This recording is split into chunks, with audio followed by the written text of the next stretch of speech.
Our fourth finalist, Jodie Dontje, who's come all the way from Australia and is currently teaching in London. Please welcome Jodie.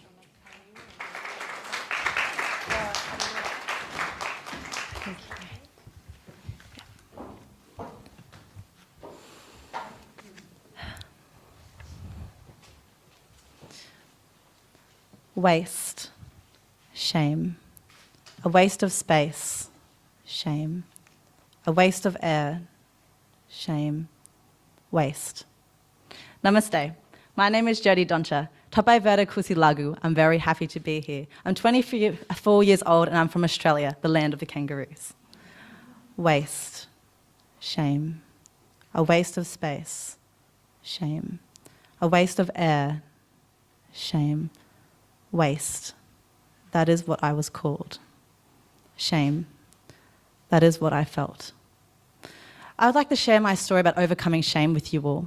And it begins with how my life was severely impacted by financial hardship. In the first 18 years of my life, I lived in 16 different homes. For a child growing up, this unstable foundation, this constant moving between different states of Australia meant that I never fully gained a sense of my identity. I started to develop severe shame in who I was. And then began the difficult adolescent years. According to UNFPA, youth as a whole undergo many obstacles that stop them from safely transitioning into adulthood. Up to 60% of youth in developing regions are not working or are not in school. And unfortunately, even to those teenagers who do have a stable foundation, finding oneself in a high school institution with contradicting and uncertain personalities surrounding you is a difficult endeavour. For me, predictably, the hardest move was to another high school, where I unfortunately underwent bullying. I was called a waste of space. I was called a waste of air. I had once been spat on and been told the world would be better off without me. I felt completely disempowered. I felt immense shame, but I kept pushing on. I was called names, made fun of, bullied because I was of mixed background, because I was mixed race. My parents were born overseas. What was it like growing up as a first-generation Australian for me? Shameful.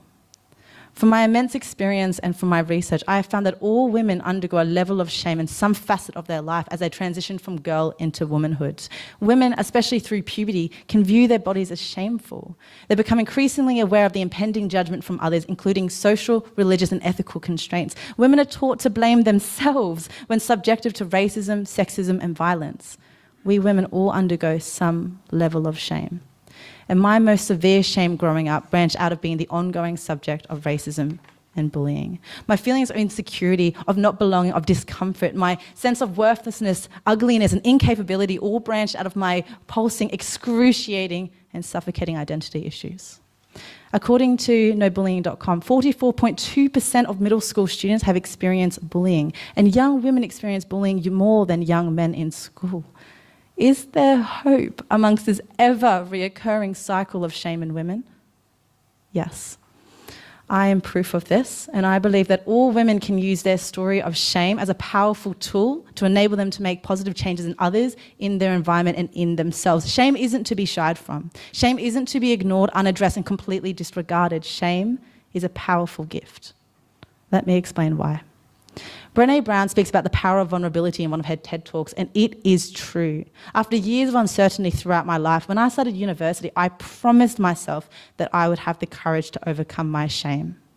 So I started to volunteer for countless organisations and initiatives, including the AIM program, where I was able to mentor young Indigenous Australians about their identity, to help them to overcome shame, to become proud of themselves.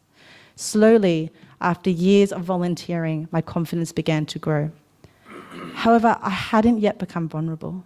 I hadn't yet shared my story, but just enabled others to shape theirs. And I realised that it was only through vulnerability that I would be able to genuinely empower others. So I decided to enter a social media competition, which is about how I contributed to the community and how that helped me. With a pounding heart, a deep breath, and fighting to hold on to courage, I shared my story of bullying and of my shame. And to my surprise, the reaction was so overwhelmingly positive that I won that competition. And then the turning point of opportunities presented itself.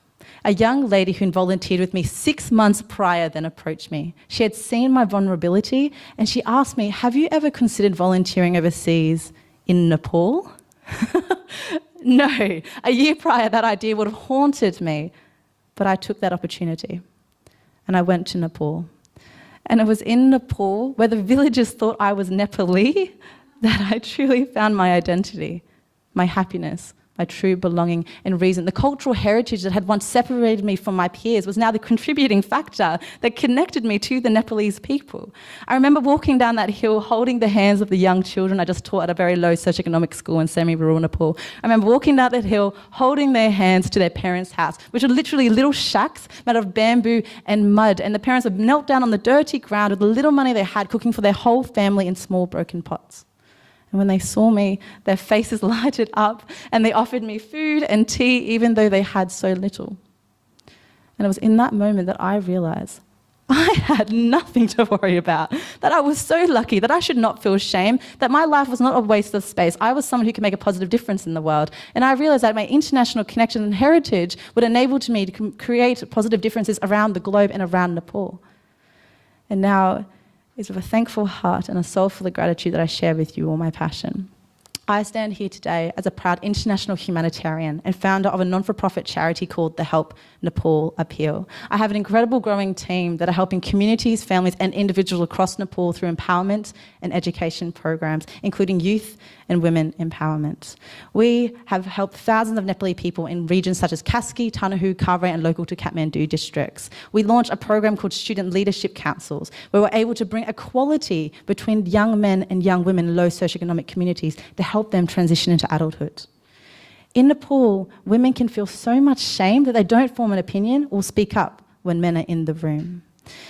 According to the UNFPA population report, we are at the highest rate of youth population in history, and 600 million of those are young adolescent girls and young women. Across the globe, women continue to face gender bias, discrimination, marginalisation and violence, including unequal access to education and opportunities for leadership and participation. I used to be one of those women who were continuously discriminated against on a daily basis. But now I spend every day ensuring that I can empower women to not be part of those statistics, to never have to feel that way. So the Help Nepal Appeal aims to align with the 2030 Agenda for Sustainability Goals to give equal opportunity for women. Furthermore, women in Nepal feel shame because of their menstrual cycles, including limited access to sanitary materials. Young women can feel fear, confusion and shame in the classroom due to leakage and dropping of sanitary materials, staining and smelling of clothes, and undergo harassment from the young male students and teachers. I used to be isolated, targeted and made to feel shame. So the Help Nepal Appeal's aim is to help women to overcome this taboo of shame and to help communities to overcome this, especially in Western Nepal, where some women are often shunned to isolated huts and even cattle sheds when on their period. Furthermore, women undergo shame because of their status in the family. Nepal has the third highest rate of child marriage in Asia.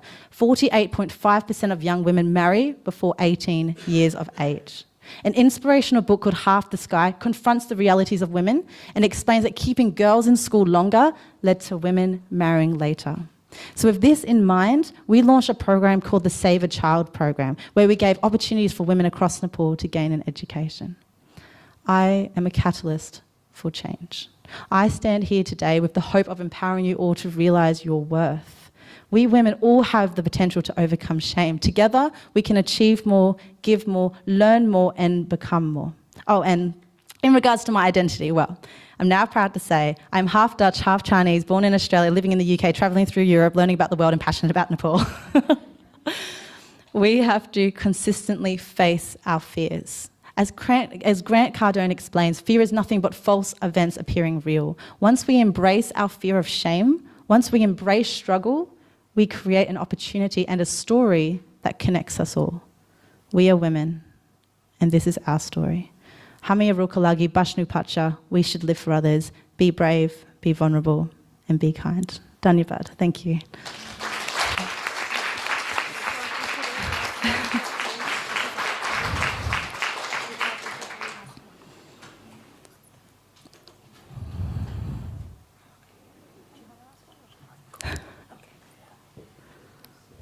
Hi. Hi, namaste.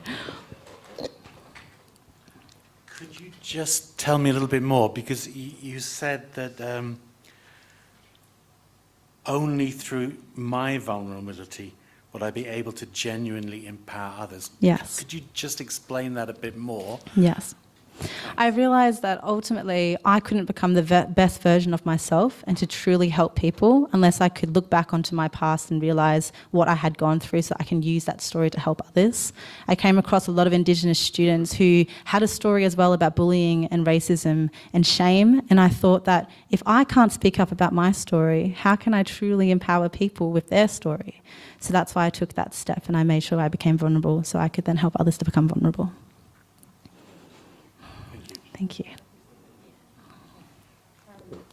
Just to let you know, we are sticking to one question from now on just for timekeeping purposes. Okay. So that's why. Thank you very much. Okay, thank you. Thank you.